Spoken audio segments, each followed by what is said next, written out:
Fala galera, quem fala é o professor Felipe, de Biologia, e hoje o tema da aula será Sistemática Filogenética, ou também conhecida como Cladística. Bem, não sei se vocês já notaram, as coisas parecem um pouco fragmentadas dentro da biologia. Nós estudamos genética e depois vamos estudar zoologia, ecologia, botânica, fisiologia. Será que tem algo que una todas essas disciplinas, todas essas áreas do conhecimento dentro da biologia? Eu vou te responder que sim, que é exatamente a evolução. E a sistemática filogenética, ela busca representar isso graficamente, representar as histórias evolutivas, relações de parentesco entre as espécies e os grupos taxonômicos superiores. Mas nós vamos entender isso mais detalhadamente. E aqui eu deixo a reflexão desse biólogo, Dobzhansky. Ele fala: nada na biologia faz sentido, exceto à luz da evolução. É exatamente a evolução que dá essa argamassa, uma área do conhecimento interdisciplinar dentro da biologia. Beleza? Nós temos o desafio aqui, os biólogos exatamente, de organizar as vidas, contar a história evolutiva das espécies, certo? Para que as pessoas tenham interesse, porque os humanos são apaixonados por histórias, certo? Filmes, novelas, séries, todo mundo gosta de uma boa história. E os biólogos têm esse grande desafio, que é contar a história evolutiva das espécies através da sistemática filogenética, que são essas representações gráficas, beleza? Não sei se vocês se lembram, a tabela periódica dos químicos, eles organizam todos os elementos de vida em uma só folha com todas as suas características, e aquilo é algo fantástico. Então os biólogos tentam, é claro que o número de formas de vida é muito maior, mas aqui está o nosso desafio. Bora lá? Vamos entrar no conteúdo da aula de hoje? Só uma reflexão inicial. Bora. Bom, quem que começou essa história de sistemática filogenética? Um senhor não. Essa pessoa, no momento da foto, já era um senhor, Willy Hennig. Ele é um entomólogo europeu, e ele é denominado como o pai da sistemática filogenética. Ele que começou e propôs um novo sistema de classificação das espécies. Para que esse novo sistema? Para organizar a biodiversidade, que foi o que eu disse na introdução ali do slide anterior. Simplesmente por isso. E uma coisa importante, esse sistema ele toma como objetivo, como base, como premissa, a formação de agrupamentos com base em características derivadas de um ancestral comum. Então, que é muito importante. Esse sistema ele leva em consideração as características dele derivadas, que são novas características que surgem, a história evolutiva dos organismos, certo? De um ancestral comum. A ancestralidade compartilhada é muito importante para esse novo tipo de classificação. Não sei se vocês lembram, mas deveriam. A taxonomia, o sistema de classificação do Linneu, reino, filo, classe, ordem, ele é muito prático para a gente organizar as formas de vida, mas ele não leva em consideração ancestralidade compartilhada e nem novas características derivadas a partir do ancestral comum. Beleza? Então, tenham isso em mente. Próximo slide. Bom, isso é um cladograma. Vocês estão observando. Um sinônimo de cladograma, árvore filogenética. Beleza? Tenham isso em mente. Sinônimo de cladograma, árvore filogenética. Vocês precisam entender e compreender 4 conceitos básicos para se entender, interpretar um cladograma: raiz, ramo, nó e terminal. Beleza? Mas vamos lá. Tenham em mente sempre, essa seta nunca estará nos cladogramas, porque você tem que ter um nível de abstração. Sempre que você observar um cladograma, sempre vem em mente. Na base do cladograma que vocês estão observando aqui, sempre vai estar o tempo antigo. E aí aqui tem um gradiente, até o tempo atual, que vai estar mais no topo, na, na porção superior do cladograma. Então, sempre tenha em mente esse gradiente temporal. Tempo antigo na base do cladograma, tempo atual no topo do cladograma, na parte superior. Ok? Primeiro conceito que eu falei, raiz. Lembra que eu falei que o sinônimo é árvore filogenética? Onde que fica a raiz na árvore filogenética? Na base. A raiz representa as linhagens ancestrais desses grupos aqui, A, B, C, D e E, certo? Ramos. Ramos representam linhagem passando por anagênese. Eu já vou explicar no próximo slide o que é anagênese. Vamos com calma. Mas os ramos são simples, eles representam esses riscos aqui. Isso é um ramo, isso aqui é um ramo, ramo, ramo, ramo, ramo. Beleza? Fixou? Muito simples. Ramo, raiz. Próximo. Nó. O nó sempre vai estar aqui na junção entre dois ramos, certo? Aqui é um nó, outro nó, um nó e o último nó. Esse cladograma tem 4 nós. Os nós representam o ancestral hipotético comum das linhagens. Esse aqui é um ancestral hipotético de D e E. Esse aqui é um ancestral hipotético de C, D e E, certo? E os nós representam também eventos de cladogênese. Eu vou explicar no próximo slide. E o último conceito que eu falei, os terminais. Os terminais sempre vão estar na parte superior do cladograma, certo? Aqui A, B, C, D e E.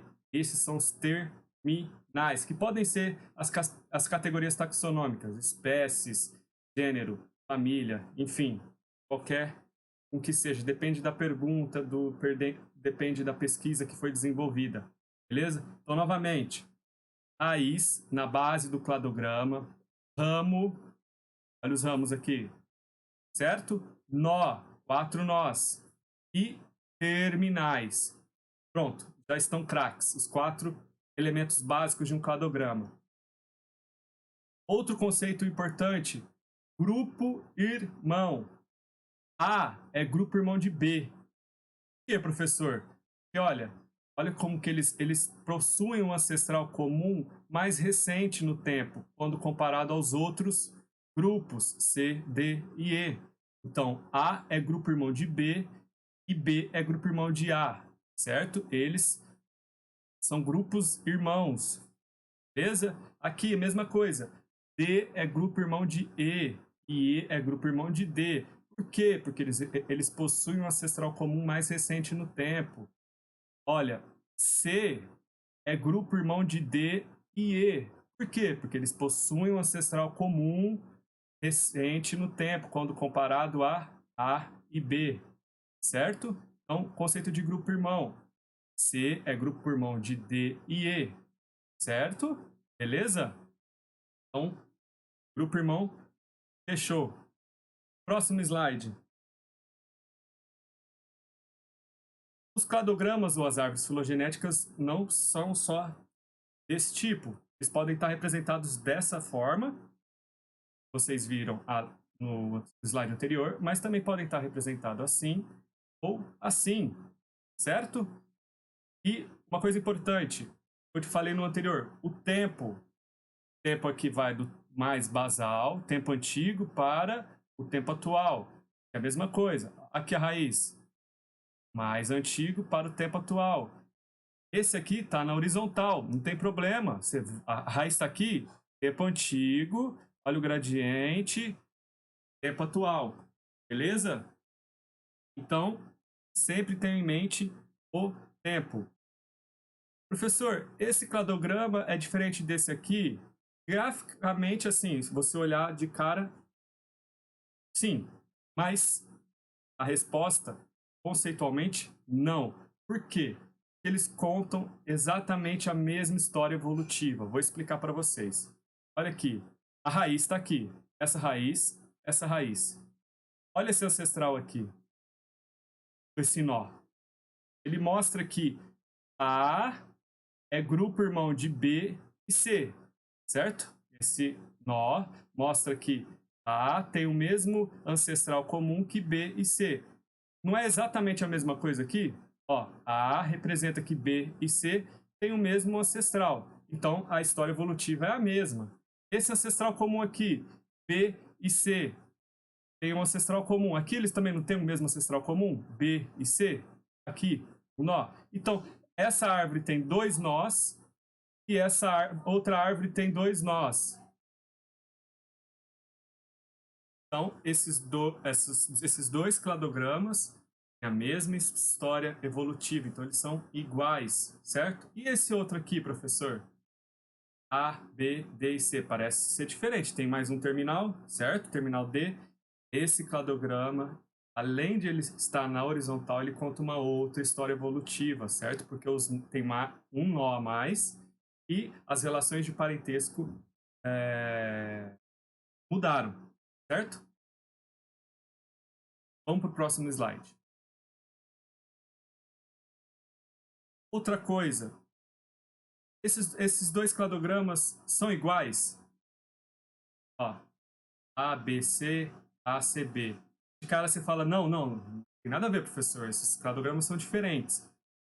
Olha a ordem que as letras aparecem. Aqui está A, B, C na ordem alfabética, aqui não, aqui está confuso. Mas não se atente apenas aos terminais. Notem, observem todos os elementos. Raiz, nó, ramo, terminal, certo? Olha aqui, por que eles são iguais? Aqui está a raiz, certo? Esse ancestral A é grupo irmão de B e C, por conta desse ancestral. Esse aqui também, certo? A é grupo irmão de C e B. E esse nó aqui? Conta que B e C são grupos irmãos, porque eles compartilham esse ancestral comum aqui. E aqui, como é que tá? C e B também compartilham esse mesmo nó e são grupos irmãos, certo? Então eles são o mesmo cladograma, eles contam a mesma história evolutiva, certo? Então o que aconteceu aqui foi simplesmente uma rotação de um cladograma. Isso é muito comum, aparece em pegadinhas, em provas, seja um vestibular, um concurso público, enfim, quando vocês forem aparecer aí nas suas provas que vocês vão fazer pela vida, certo? Tome cuidado com essa questão das rotações de um cladograma.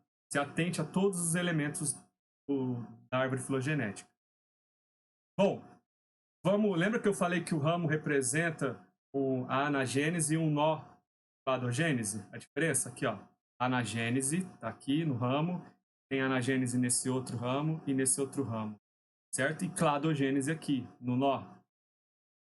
Vou explicar para vocês o que significa cada um, beleza?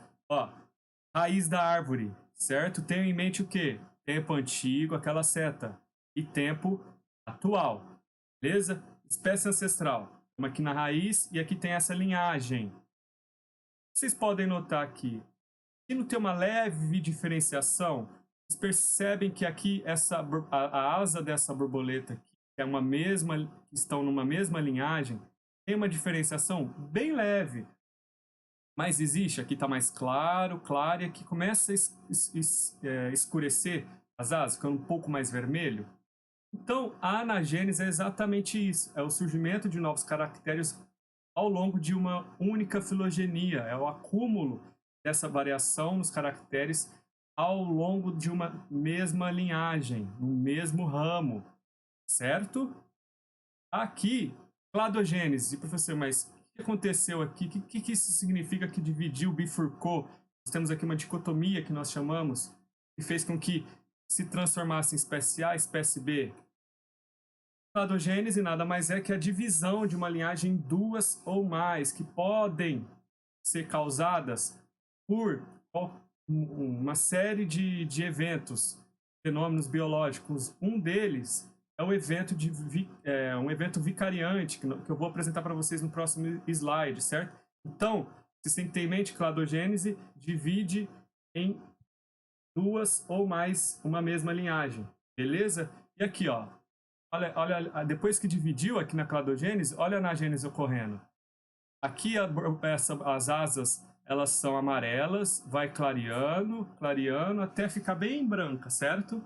E aqui a mesma coisa. Tá claro, vai escurecendo, escurecendo, até ficar bem vermelho.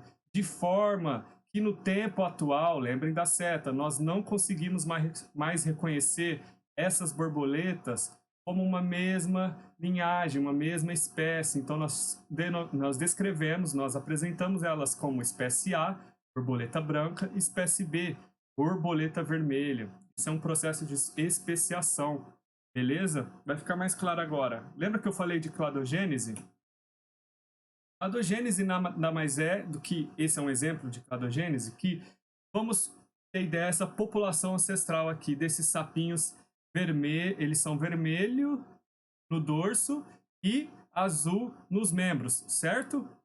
E aí ocorre o quê? O surgimento de uma cadeia montanhosa, certo? Que pode ser a Serra do Cipó, a Chapada Diamantina, os Andes, enfim, seja qual for. Com a evolução da Terra, surgiu essa cadeia montanhosa e dividiu essa população ancestral. Metade ficou para o lado esquerdo e a outra metade ficou para o lado direito. Nós chamamos isso de evento vicariante, certo?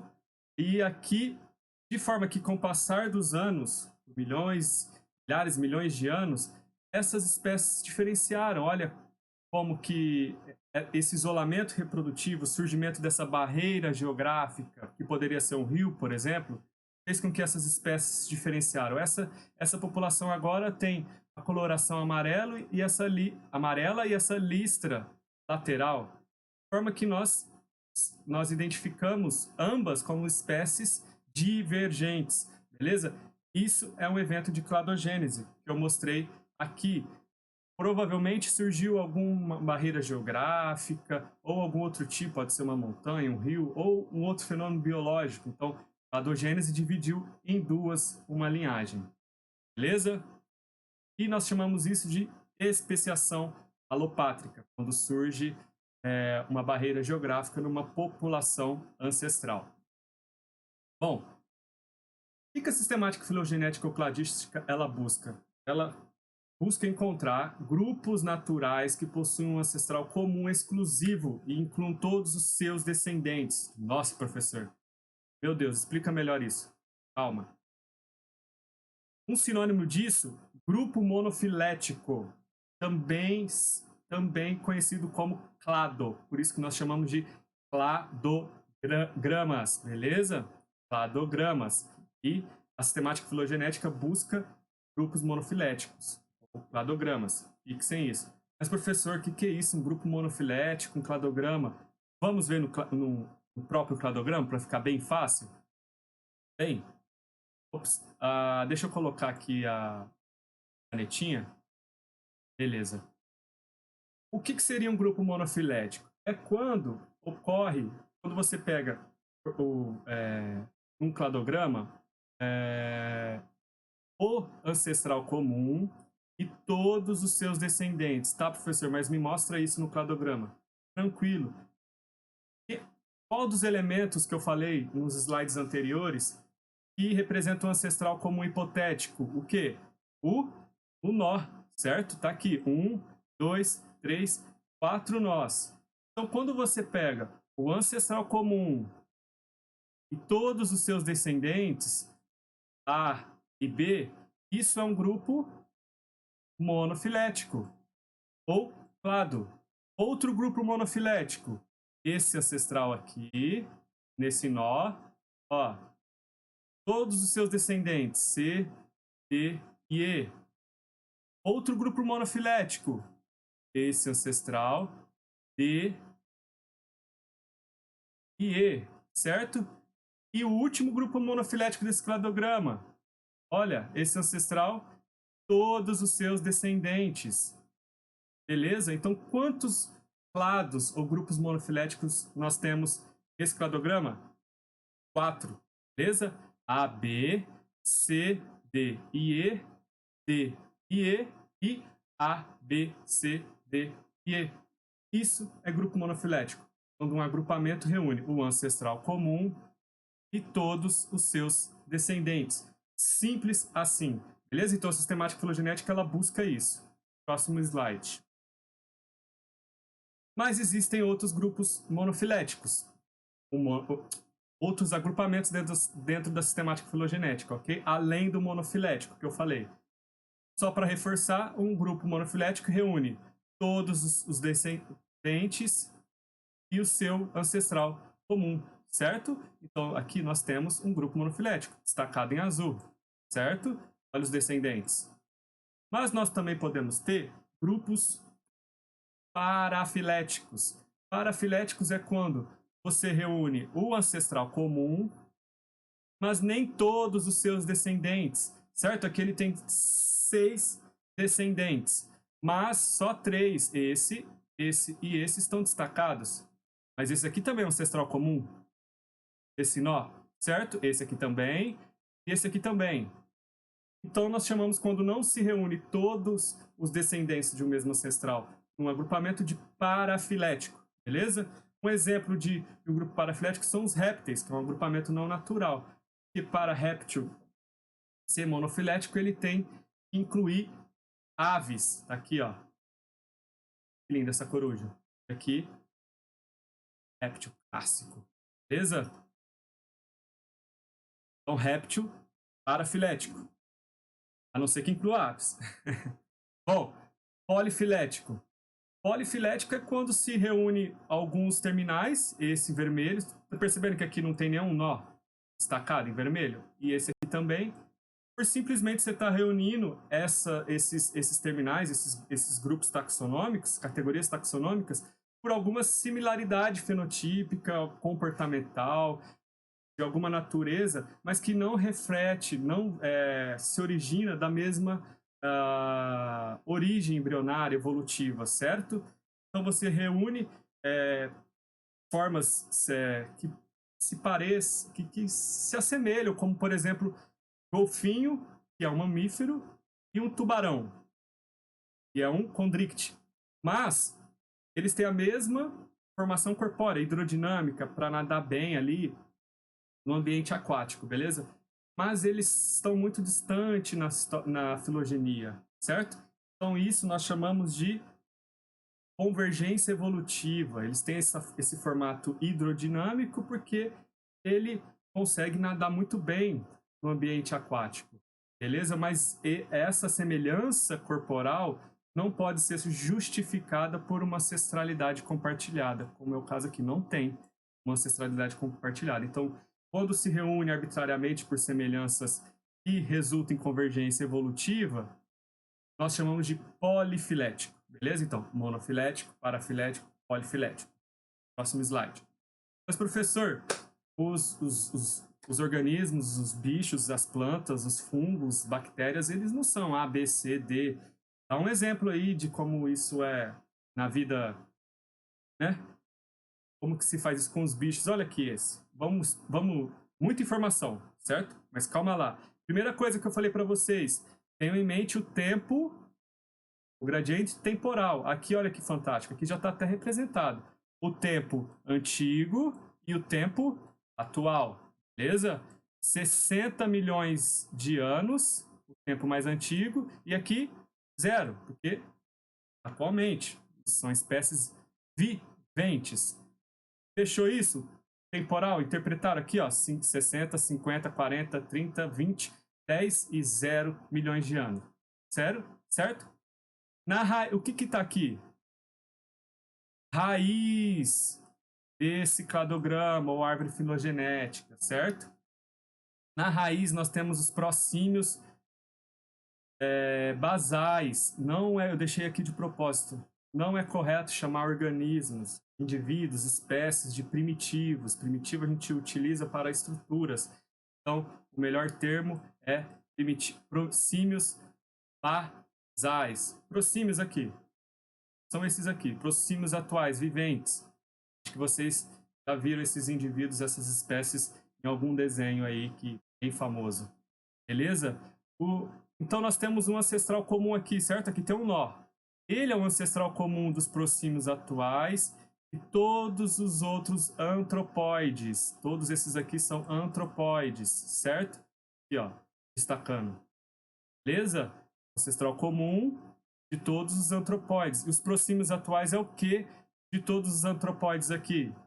Grupo irmão. Olha, eles compartilham um ancestral comum aqui. Então, próximos atuais é grupo irmão de todos.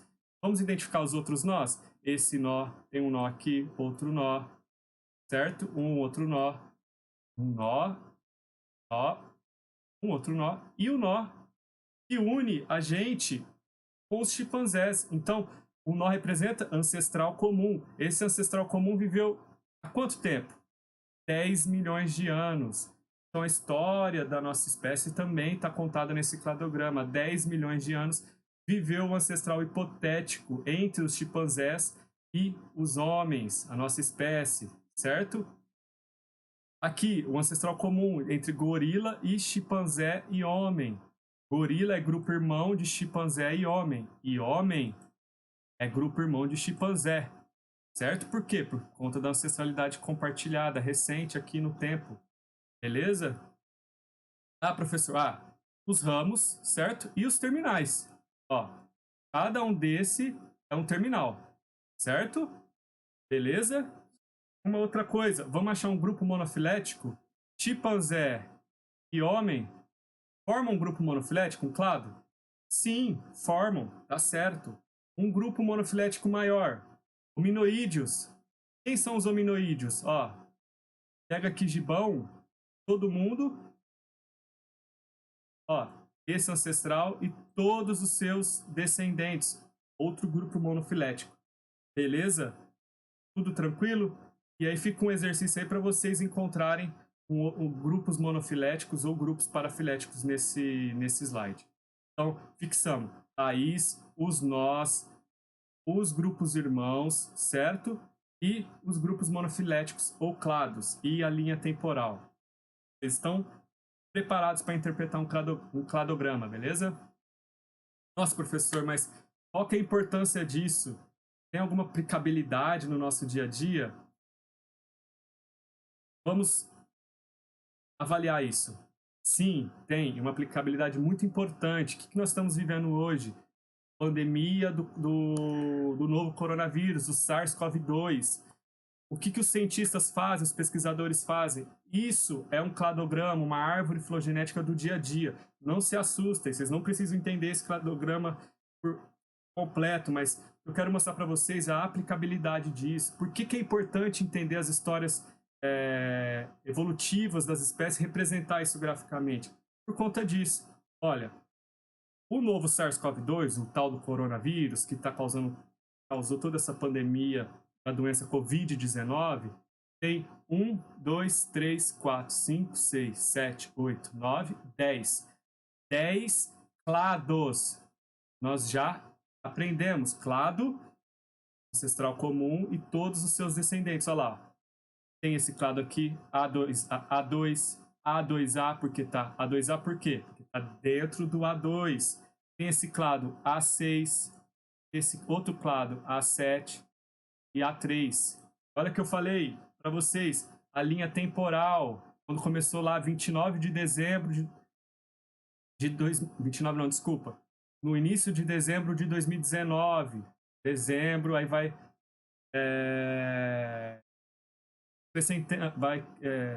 aumentando o tempo aqui, ó, certo? Até abril de 2020, o que nós estamos vivendo. Então, os pesquisadores, esse cladograma foi feito com base em quê? No material genético do vírus. Eles foram lá e sequenciaram o RNA do vírus e, com base nas semelhanças e diferenças entre esses materiais genéticos, eles constroem cladograma, certo? Um cladograma sempre é construído com base numa matriz de dados. Essa matriz de dados pode ser genética, como é o caso aqui, mas também pode ser morfológica, comportamental. Beleza? Então, olha aqui a aplicabilidade dos cladogramas e árvores filogenéticas. Outro exemplo rapidinho. Sabe essas... Deixa eu trocar aqui para colocar o apontador. Cada bolinha laranja dessa representa um genoma que foi sequenciado em São Paulo, ou seja, 300 quilômetros da gente aqui de Ribeirão Preto. E eles estão na filogenia, nessa filogenia que é alimentada por todos os pesquisadores do mundo. Então, mas aqui, ó, laranja, laranjinha, laranjinha, nesse clado e nesse outro clado, certo? E o RAM tem 28. O RAM é onde surgiu, começou toda essa pandemia da Covid-19. Olha, 28 genomas, são esses pontinhos roxos, certo? Mas, professor, por que tem que entender isso? Porque é necessário sabermos as relações de parentesco entre os coronavírus, porque eles mudam muito rápido por conta do seu material, especificidade do seu material genético. Então, para conseguirmos um medicamento, uma vacina, porque só assim nós vamos conseguir superar e vencer esse vírus, nós precisamos entender as relações de parentesco. O vírus que está aqui no Brasil é próximo de qual outro? Da Europa, da China. Aqui, o cladograma está mostrando, olha como que nós somos mais semelhantes a esse vírus em verde, certo? Esses clados em verde do que esse clado roxo que mostra lá, aqui a raiz. Começou lá na China, certo? Então o nosso parentesco está mais próximo com os vírus que vieram da Europa, que são essas colorações verdes, certo? E que vocês podem observar nesse slide aqui que está em azul, ok? E esses clados em vermelho, esses ramos em vermelho, são os vírus dos Estados Unidos. Então o nosso coronavírus é mais próximo filogeneticamente dos vírus que estão na Europa e dos vírus que estão nos Estados Unidos. E com base nisso, nós conseguimos mostrar como que foi a viagem do vírus, como ele se moveu, se transportou ao longo do planeta. Surgiu lá na China, veio para a Europa, e da Europa, olha aqui, ó, da Itália, veio para o Brasil, e lá do Reino Unido também veio para o Brasil. E depois veio uma linhagem lá dos Estados Unidos, certo? Então, essa é a aplicabilidade dos cladogramas e árvores filogenéticas, pessoal. Entendermos a história evolutiva desse coronavírus para conseguirmos desenvolver medicamentos e vacina confiáveis, bons, que ataquem o vírus e consigamos imunidade para nossas vidas voltarem ao normal. Beleza? Eu consegui essas informações nesse site aqui, se vocês quiserem entrar e brincar, tá? Beleza? Dúvidas? Vixe, professor, um monte. Mas olha, pausem um vídeo, revejam novamente, vão escrevendo num caderninho, beleza? Não tem problema nenhum. Revê o vídeo, pausa, escreve. Ficou com dúvida? Terça, quarta, quinta e sexta, eu tô lá na plataforma Teams. É só me mandar uma mensagem, digita lá Felipe Silva de Andrade, o Felipe de Andrade vai aparecer o rosto do professor, beleza? Eu vou responder, tirar todas as dúvidas e muito obrigado. Se cuidem nessa pandemia, respeitem as recomendações da OMS. Um forte abraço. Falou!